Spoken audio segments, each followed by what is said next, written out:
Mesdames, Messieurs, bonsoir et merci de suivre le 20h de la télévision du Burkina.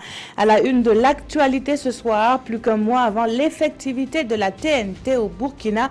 Et pour profiter pleinement de la télévision numérique terrestre, il va falloir débourser la somme de 10 000 francs pour l'achat d'un décodeur.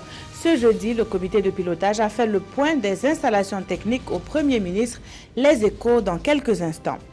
Et puis nous irons à Ndorola, dans le Kénédougou, où les populations semblent bouder la Sonabel. Pourtant, la commune est connectée au réseau de la nationale de l'électricité depuis plus de 8 mois. Les populations ont du mal à se défaire de leurs installations à énergie solaire.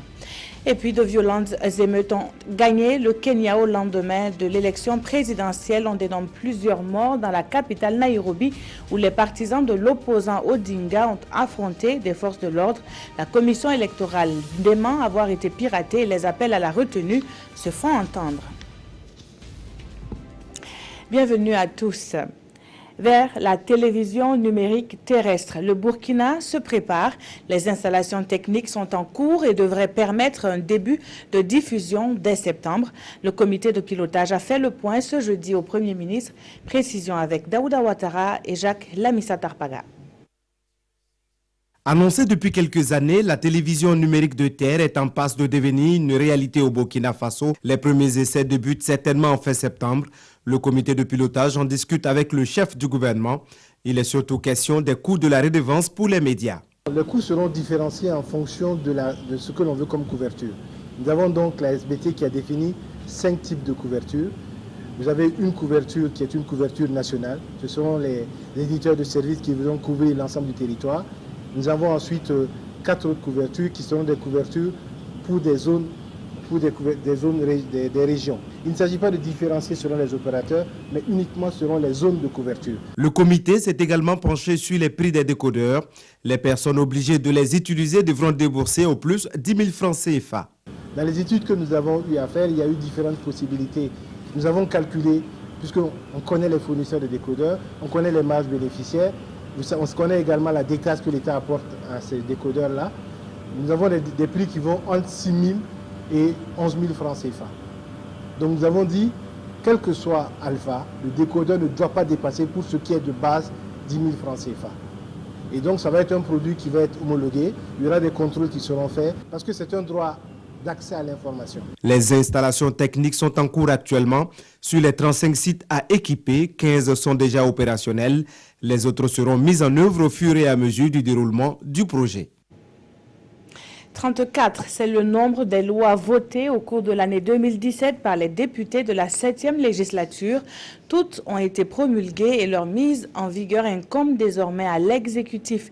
Les élus membres de la Commission des affaires générales, institutionnelles et des droits humains étaient face à la presse. Le compte-rendu avec Yacouba Gamene et Draman Dadian. 127 députés, 5 groupes parlementaires, tous représentés dans les 6 commissions générales. L'année 2017 verra la mise en œuvre de 3 commissions d'enquête parlementaire sur l'éducation, la santé et les maîtrises d'ouvrage délégués. 34 nouvelles lois ont déjà été votées au cours des 2 dernières sessions de l'Assemblée nationale. Pour revenir aux 34 lois votées, il faut noter que 18 d'entre elles sont des lois de ratification ou d'autorisation de ratification qui portent pour l'essentiel sur des accords de financement de projets au profit du peuple burkinabé. Les lois votées cette année ont toutes été promulguées, mais sont-elles appliquées? Difficile de le dire. À cette étape, la balle est dans le camp de l'exécutif, fort de ses députés, en réponse aux inquiétudes soulevées ici par la vingtaine de journalistes des médias publics et privés conviés sur la table. Et nous sommes effectivement avec vous conscients que sur le terrain ça peine. Mais je pense que l'Assemblée nationale déjà est dans une dynamique de travailler à l'évaluation même de l'ensemble des lois qui sont votées. Parce qu'il y a des lois, et dès lors qu'elles ne sont pas abrogées depuis 1960 à maintenant, elles doivent être appliquées.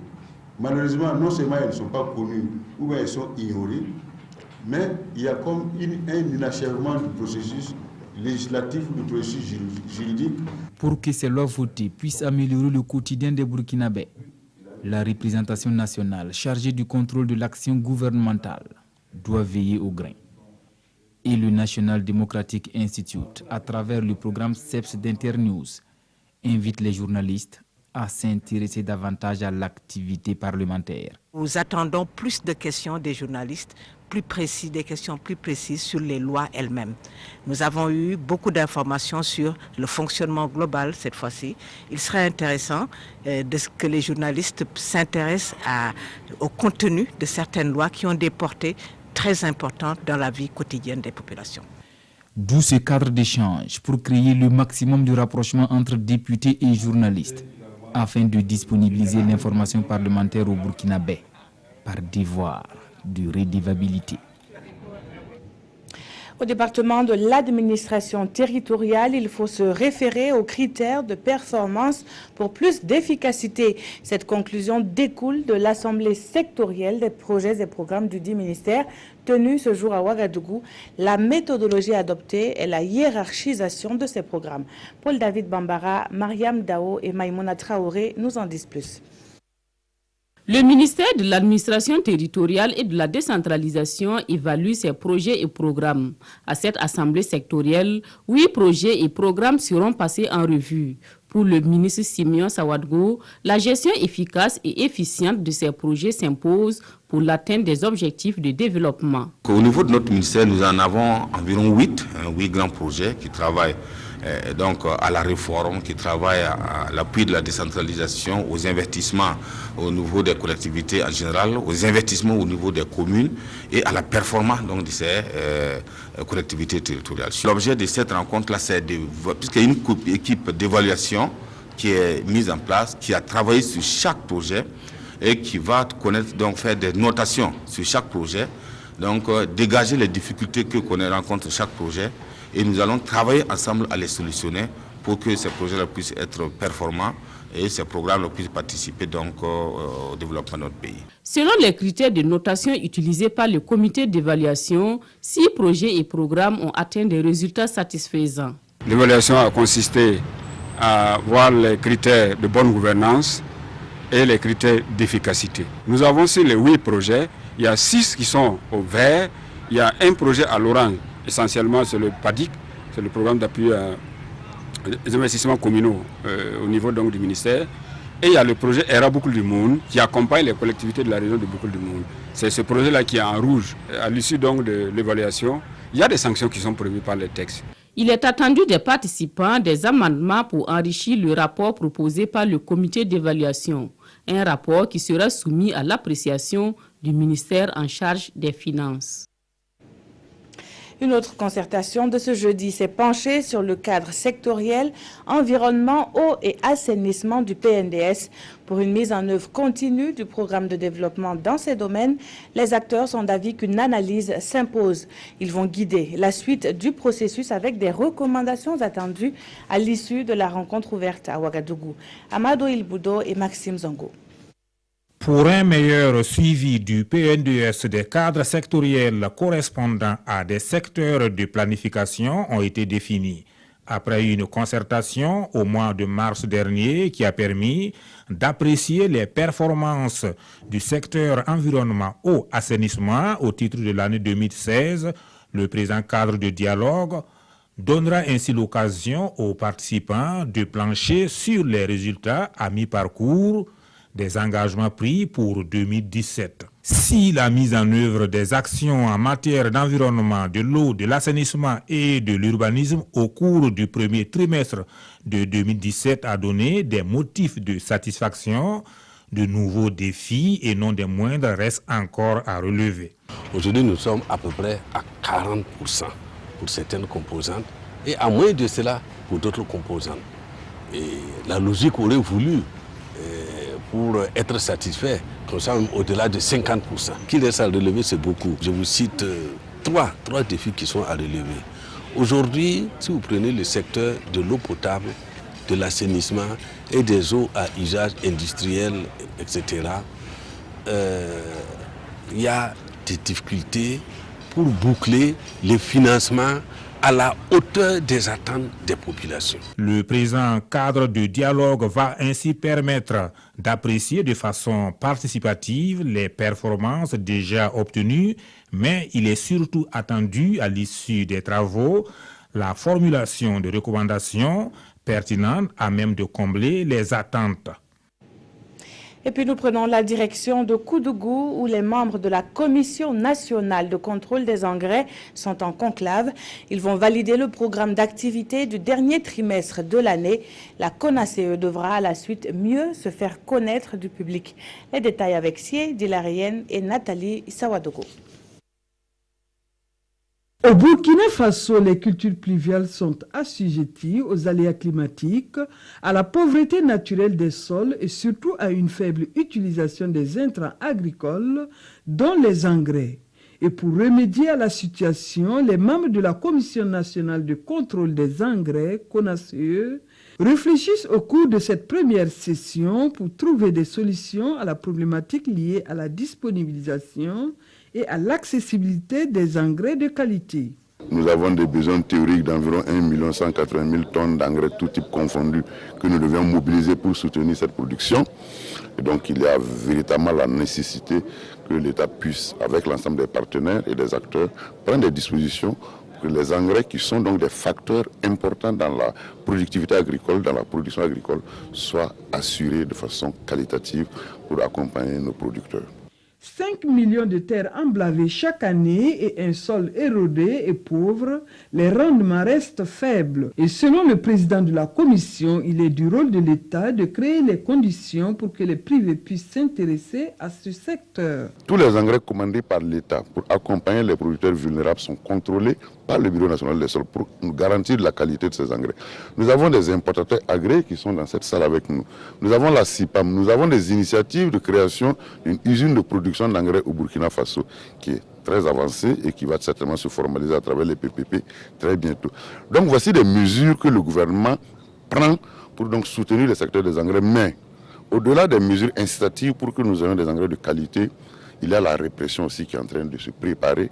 La Commission nationale demande la relecture de la loi portant contrôle des engrais au Burkina Faso, car selon elle, cette loi n'est pas assez dissuasive. En santé, le Burkina Faso s'intéresse à la priorisation des maladies zoonotiques. Sous l'égide de la FAO, il s'agit d'identifier, de hiérarchiser et de classer les 5 maladies zoonotiques, c'est-à-dire celles qui se transmettent des animaux à l'homme et vice-versa. La rage ou encore la grippe aviaire font partie de ce classement, nous disent Pawadrogo, Jean Zongo et Oumou Sissé. 2 jours pour réfléchir sur les maladies zoonotiques au Burkina Faso. Des maladies qui se transmettent naturellement des animaux à l'homme et vice-versa. Selon l'OMS, 60% des maladies de l'homme sont d'origine animale. À cette rencontre, il s'agira pour ces acteurs d'identifier, d'hiérarchiser et classer les maladies zoonotiques de préoccupation majeure de santé publique. Il y a la rage par exemple, qui est une maladie qui vient du chien et qui est transmise à l'homme. Il y a la tuberculose, qui est une maladie que nous retrouvons chez les animaux, notamment les bovins. Il y a d'autres maladies qu'on peut contracter en consommant le lait, par exemple, c'est la brucellose. Mais il y a aussi d'autres maladies qui ont défrayé la chronique ces derniers temps. C'est l'influenza aviaire, qui est connue comme la grippe aviaire. Mais il y a également Ebola, qui est une maladie qui a été soupçonnée et fortement reconnue comme maladie venant de la faune sauvage. La mobilité et le commerce transfrontalier du bétail et le manque de coordination entre les secteurs de la santé animale et humaine rendent difficile la surveillance et le contrôle des zoonoses. Cet atelier est une occasion pour les différents ministères de privilégier la collaboration pour venir à bout des maladies zoonotiques au Burkina Faso. Nous allons définir une stratégie commune, consensuelle, que nous allons mettre en œuvre. Et ça va bien sûr jouer beaucoup sur les méthodes de lutte, etc. La priorisation des maladies zoonotiques s'inscrit dans le cadre de la mise en œuvre du Programme mondial de sécurité sanitaire, une activité multisectorielle et plurinationale visant à prévenir, détecter et répondre aux menaces des maladies transmissibles des animaux à l'homme et vice-versa. Rendons-nous à présent dans la commune de Ndorola. Elle est connectée au réseau de la Sonabel depuis décembre 2016. Mais voilà, les habitants de cette localité située à 105 km de Bobo-Dioulasso ne s'abonnent pas. Ils sont attachés à leurs installations solaires. Drissa Traoré et Ali Traoré y étaient, leur constat. L'électrification rurale, pas toujours une réalité dans les localités reculées du Burkina Faso. Mais ce n'est pas le cas ici à Ndorola, à 105 km au nord-ouest de Bobo-Dioulasso. Même si les 23 villages rattachés ne sont pas sous tension, cette commune est connectée au réseau de la Sonabel depuis décembre 2016. Bien avant ça, l'installation que nous on a vue ici, c'est au moment de la journée du paysan qu'on a fait cette installation. C'est en 2002. Et on avait fait ça pour les étrangers. Et en même temps, comme le président aussi devrait venir, donc à cause de ça, ils avaient fait cette installation-là. Après cette journée nationale du paysan, la nationale de l'électricité avait voulu retirer les installations, mais les populations de Ndorola se sont opposées au dit de ceux que nous avons rencontrés. 14 ans après cette activité, voici le courant ici dans cette partie du Kénédougou. Mais fort est de constater que la majeure partie de la population n'est toujours pas connectée au réseau. Seules quelques concessions et les bâtiments administratifs sont sous tension. Maintenant, le problème qu'on a ici, madame, ceux qui sont dans les non-lotis, vous savez très bien, en tout cas, la Sonabel n'a pas voulu, dans leur truc, en tout cas, on ne peut pas amener le courant dans les zones non-lotis. C'est ça qui cause problème. Les difficultés, le plus gros même, c'est que le courant, là, ça coupe trop. Il coupe trop le courant. Il y a des moments où on a besoin de courant, là, ça se coupe. Moulay Konaté utilisait autrefois les kits solaires, mais actuellement, il est en phase d'essai avec le courant de la Sonabel. J'avais l'énergie solaire là avant que le courant n'arrivait. Donc, comme le courant vient d'arriver il n'y a pas longtemps, donc je travaille avec le courant. L'énergie solaire est là maintenant comme secours. Alors, je suis en train de voir si d'ici quelques mois, 6 mois ou 7 mois, alors si ça va avec le courant, je laisse l'énergie solaire. Contrairement à cet ancien chauffeur de la Sofitex, plusieurs populations préfèrent se contenter de l'énergie de la société Yelemba, même si elle n'arrive pas à satisfaire tous leurs besoins. Yelemba intervient avec des kits solaires qui est juste pour l'audiovisuel. L'éclairage et l'audiovisuel. Par contre, pour la Sonabel, il n'y a plus de possibilité de faire beaucoup de choses, le froid et autre chose. Si on doit faire le froid avec les kits solaires, ça demande beaucoup plus d'investissement au niveau du client. Mais l'affluence, on reste toujours avec à peu près 150 clients à l'intérieur de Ndorola-Ville, malgré qu'il y a le raccordement Sonabel. Et dans les périphéries et dans les autres départements, des villages du département, nous avons plus de 300 clients. Les autorités de la localité, pour leur part, espèrent que la Sonabel va étendre ses installations aux 23 villages rattachés à Ndorola. Elle souhaite par ailleurs des séances de sensibilisation pour le raccordement de la population au réseau. Un au revoir à présent, celui de la nation burkinabé à l'ambassadeur du Canada. Vincent Le Pape en fin de mission, a été honoré au cours d'une cérémonie organisée par les autorités nationales, cérémonie au cours de laquelle le diplomate reconnaît avoir contribué au renforcement des relations entre le Canada et le Burkina. Idrissa Warga, Olopoda. Vincent Le Pape fait chevalier de l'ordre national. C'est un hommage que la nation burkinabé rend à l'ambassadeur du Canada en fin de mission. Pour le diplomate canadien, les 2 ans passés au pays des hommes intègres ont permis de renforcer davantage les relations entre les 2 pays. Nous avons réussi à lancer le projet d'appui à la démocratie, financé par le gouvernement du Canada et mis en œuvre par le Centre parlementaire. Nous avons poursuivi notre programme de coopération qui met l'accent sur l'éducation et recherche aussi l'autonomisation des femmes. C'est vraiment une des priorités essentielles. Des acquis engrangés, mais des défis restent encore à relever en matière de développement au regard des besoins des populations burkinabées. Et le gouvernement du Burkina Faso de compter toujours sur l'accompagnement de ce pays ami. La question sécuritaire est devenue une question globale. Et Nous devons donc donner une plus grande articulation à la coopération dans ce domaine.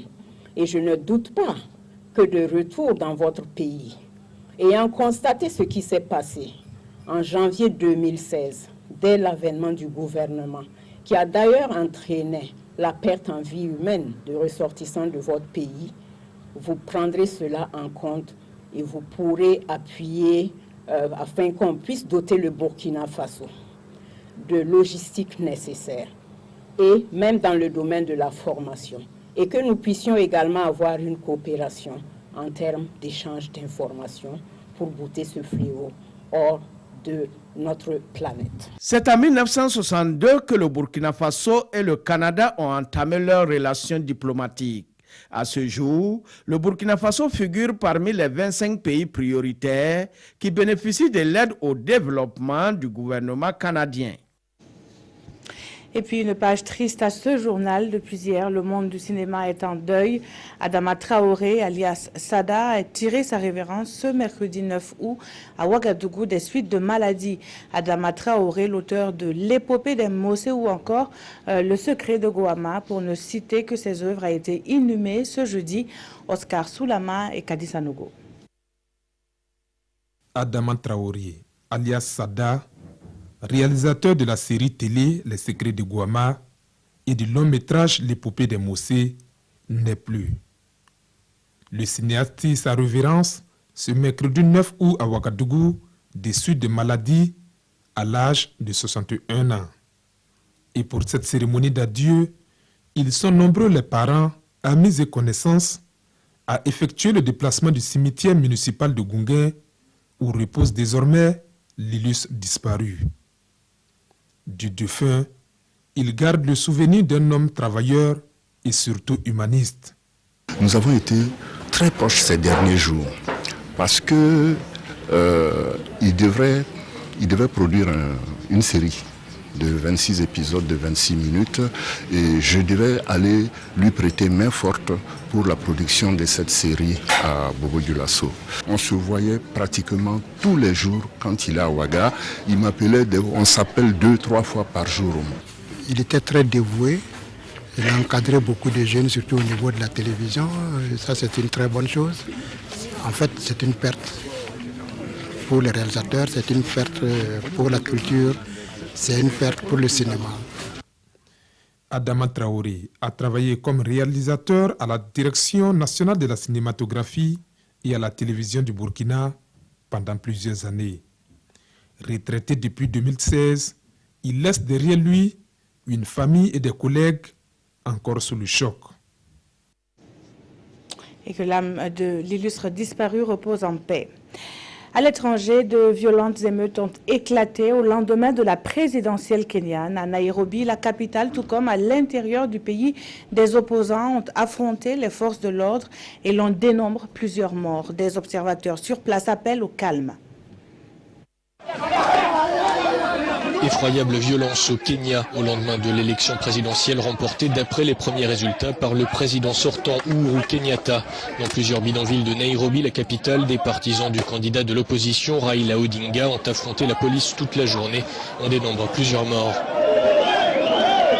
Des émeutes ont été rapportées dans le comté de Tana River à l'est du Kenya et à Kisii au sud où plusieurs manifestants seraient aussi tombés sous les balles. Dans la soirée, la commission électorale kenyane a démenti avoir été piratée, comme l'affirme Raila Odinga. Elle a précisé que sur 97% des suffrages dépouillés, Uhuru Kenyatta était en tête avec 54% contre 44% pour son rival, qui dénonce des élections truquées. Les milliers d'observateurs sur place appellent les Kenyans à ne pas répéter le macabre scénario de 2007. Après la défaite de Raila Odinga, des émeutes avaient fait plus de 1000 morts. Un épisode de plus dans les relations tendues entre Washington et Pyongyang. La Corée du Nord menace de faire feu autour de l'île américaine de Guam. Selon un communiqué officiel, 4 missiles à portée intermédiaire seraient prêts à être lancés vers les bases américaines. Pyongyang a présenté ce jeudi un projet détaillé pour tirer des missiles au-dessus du Japon vers le territoire américain de Guam dans le Pacifique. Les contours du plan ont été dévoilés officiellement à la télévision d'État nord-coréenne KRT. Il s'agirait de 4 missiles. En juillet, Pyongyang a déjà mené 2 tirs de missiles balistiques intercontinentaux, mettant une bonne partie du continent américain à sa portée. Cette nouvelle surenchère survient au lendemain de la déclaration tonitruante du président américain Donald Trump, qui a promis pas moins que le feu et la fureur à la Corée du Nord. Le gouverneur de Guam a prévenu que l'île est parfaitement équipée pour faire face à une éventuelle frappe nord-coréenne. Le territoire aux plages paradisiaques est très dépendant du tourisme qui fournit un tiers de ses emplois. Il a attiré plus d'1,5 million de visiteurs l'an dernier. L'île compte surtout des installations stratégiques américaines, bombardiers à longue portée, chasseurs et sous-marins, ainsi qu'un bouclier antimissile THAAD. Les quotidiens craignent eux aussi le réveil des vieux démons qui planent au Kenya. La reprise de la grève des chauffeurs routiers fait la une de la plupart des journaux, lus pour nous par Vincent Kendrobego. La grève des chauffeurs fait la une de l'actualité nationale. Une grève qui a paralysé les activités en immobilisant tout le monde, comme l'a constaté l'observateur Palga. Commerçants, vacanciers et même que certains candidats pourraient rater leur concours direct de la fonction publique. C'est dire que les pertes sont énormes. Même constat par Sidoya qui a fait le tour de quelques gares, une chose est claire, c'est que cette grève a brusquement occasionné la souffrance de nombreux passagers. Le Premier ministre appelle à privilégier l'intérêt national, titre le journal à sa une, suite à la rencontre entre les grévistes et le chef du gouvernement. Que le sens patriotique et l'intérêt national prévalent, que ce qui s'est passé reste le passé. Propos de Paul Kabatieba, rapporté par le pays. Paul Kabatieba qui trouve regrettable ce qui a été à l'origine du mouvement, les propos du ministre Simon Compaoré notamment. Cela semble rassurer les grévistes que le gouvernement est ouvert au dialogue, mais à quand la reprise du trafic? Dans un délai raisonnable, selon le porte-parole des grévistes rapporté par le pays. Crise post-électorale au Kenya, et ça recommence, titre l'observateur Palga. En effet, Uhuru Kenyatta donné vainqueur, son rival Raila Odinga crie à la fraude par un piratage du système informatique. Et le journal se demande s'il faut y croire ou comprendre qu'il s'agit d'une simple affibulation d'un mauvais perdant qui, à 72 ans, vient de griller sa dernière carte après 4 tentatives. Seulement, les propos de Odinga font craindre le pire dans ce pays. Le Kenya est un véritable volcan ethnique, analyse le pays. Le clivage entre l'ethnie du président sortant et celle de son opposant est non seulement historique, mais aussi prononcé.